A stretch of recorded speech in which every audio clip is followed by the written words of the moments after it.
konti sir. Ano ba dalawa? Ano, diretso na dalawa? Oo, para isahan na lang. Oo, isahan na lang. So ayan, magandang gabi again. Meron naman tayo pang-apat na may interview. Saan po ba kami araw? Kahit saan. Huwag na sa likod. Ayan, meron po tayo from Manila. Manila lang ba? Ayan, si sir is unemployed. Si ma'am is employed. So malalaman natin ito, totoong kwento dito kung ano bang sitwasyon sa ngayon. So ito yung tanong ma'am. Ma'am sir, ano po bang masasabi niyo sa sitwasyon ng bilihin sa ngayon? Sige ma'am. Ikaw na? Ikaw na? Ay, gentleman sir. Gentleman. Wala namang bago eh. Ganun pa rin, pataas ng pataas. Hindi naman bumababa yung bili. Walang bago. Walang bago. So since dati pa? From noon Ang hanggang taas na, ngayon. hanggang ngayon tumataas pa rin. Walang So bago. paano yun ma'am? Bilang isang employed, siyempre yung sahod nyo hindi Kulang naman talaga, tumataas ng doble, hindi naman, di ba? Normal lang siguro, dagdagan lang ata ng kaunti. So gaano po kahirap ang sitwasyon ng isang ordinaryong Pilipino na empleyado na nagtatrabaho araw-araw para i-budget po yung Sahod. sahod para sa... Nako, sobrang hirap talagang kapos. Minsan makakapangutang ka rin talaga. Ano eh, talagang kulang na kulang talaga yung sinasahod. Lalo na isang yung mga bilihin nga sa nagiging nagkakos ng pagkakulang talaga. So paano yun? Doble kayo doon kayo mo? Doble kayo talaga. Hindi sapat yung isang trabaho. Parang kailangan talaga may dobleng trabaho. May sideline ka pa bukod sa trabaho. Oo. About po sa bigas, ano po yung masasabi natin? Yung presyo noon tsaka yung presyo ngayon. Hindi kasi ako mahilig bumili. Yung kasama ko sa Ay, basket. yayamanin si ma'am. Kasi nagbibigay lang ako ng pera. Okay. Walang time bumili. Pero sa ibang mga bagay kasi maraming necessities eh. May mga bilihin na iba-iba. So usually pagkain. Yun talaga ang pinakaano ng tao. Yes po. So masyadong mahal. So saan ho ba aabot ng 1,000 mo? Nako, kulang sa isang araw yung 1,000. Sa pagkain talaga sa pamasahe. Oo. Paano po yung pamasahe? Kasi alam ko sabi nila dadagdagan daw. So ano po masasabi ninyo doon? Nadagdagan na naman. Hindi ko alam, wala pa ako. Kasi di ba nagre-request nga, di ba? Nagrarally nga iba. Nag-ano ba? Pero magkano po ba dagdag? Ano ba sinasabi? Hindi ko rin Iba namin piso, minsan kasi 75, 0.75, depende. 0.75. Depende, depende sa pagtaas ng crudo.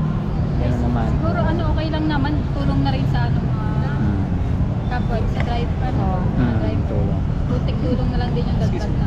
Okay naman. So kay Sir tayo dumako. Sir, ano pong masasabi ninyo sa sitwasyon ng mga bilihin sa ngayon? Oo, yun nga. I mean, yung inflation naman mula 2010 pa yan. I mean, pataas talaga ng pataas.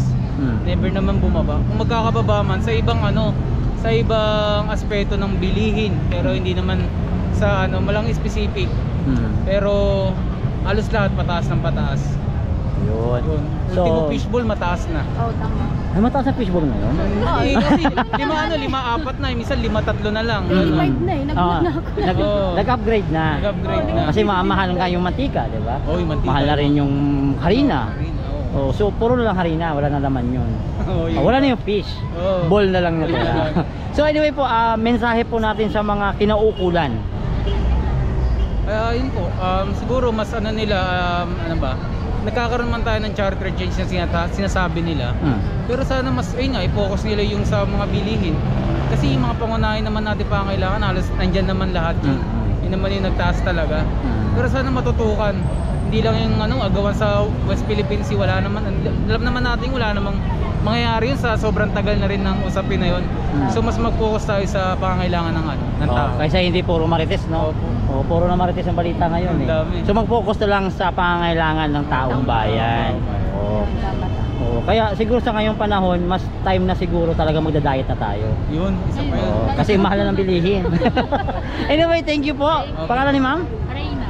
Sir? Manuel. Ayun, nice to meet you, Manuel. Ba't puro mga papagbibli ang pangalan dito? Matthew. Oo. Anyway, maraming salamat po. Magandang gabi po. Ako po si Channel Red, siya po si Manny TV. Ayan, so mapapanood dito po sa YouTube to mamaya ang gabi. Mga alas 9 ng gabi.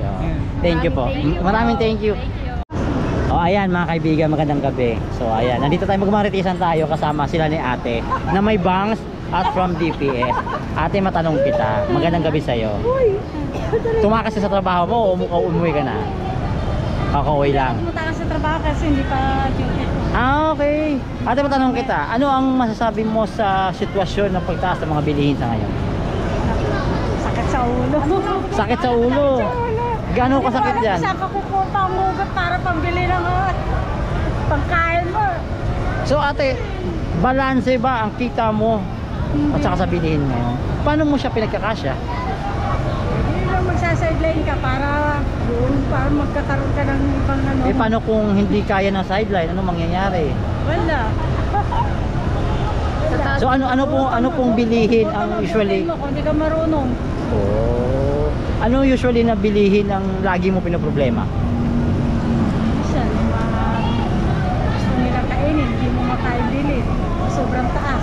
Paano po yung bigas? Ang binibili, lalo ng bigas. Oh, thank you, Lord. Lalong tumaas. Alala, bababa, lalo na tumaas. Oh, yun. Wala. So lalong tumaas yung bilihin. Tumaas. At especially yung bigas. Oh. So bibigyan kita ng bigas ang butil. Oh. Anyway ate, ano ang gusto nga ipaabot mong mensahe sa mga kinauukulan? Masabi ko lang, babaan naman nila ang presyo ng bigas. Kasi yung iba dyan, trabaho. Marami dyan. So gaano ba kahirap tayo ang isang simpleng mamamayan? Isang simpleng mamamayang Pilipino na sa pangaraw-araw na may problema dahil nga sa taas ng bilihin? Hindi wala pa naman. Hindi wala pa naman kasi dyan. Ang hirap kasi mag-isip eh. Mahirap mag-isip kasi walang bibili, walang ibibili. Sasakit ang ulo mo sa kakaisip. Kasi kukuha pambili ng gusto mo bili na May gusto kang bilhin pero hindi kaya talaga ng sa bulsa. sobrang taas. Siyempre unay. Kulang. Oo, ayan. Pero yung pambibili wala na siya. Wala na pang shampoo, te? Wala. Nagmamahal na rin ba shampoo? Yes, pati mantika lahat. Halos lahat. So te, di ba nagbebenta ka ng mga... Ito ba sa'yo to? Sampagita. Mga sampagita. So te, yung kinikita mo ba, kasya ba sa isang araw? Hindi rin sapat. So anong ginagawa ninyo para at least makapag-extra? Ang gagawin ko lang, maglaro sila ako maghapon para makakuha ko pabili. Dagdag kita. Oo.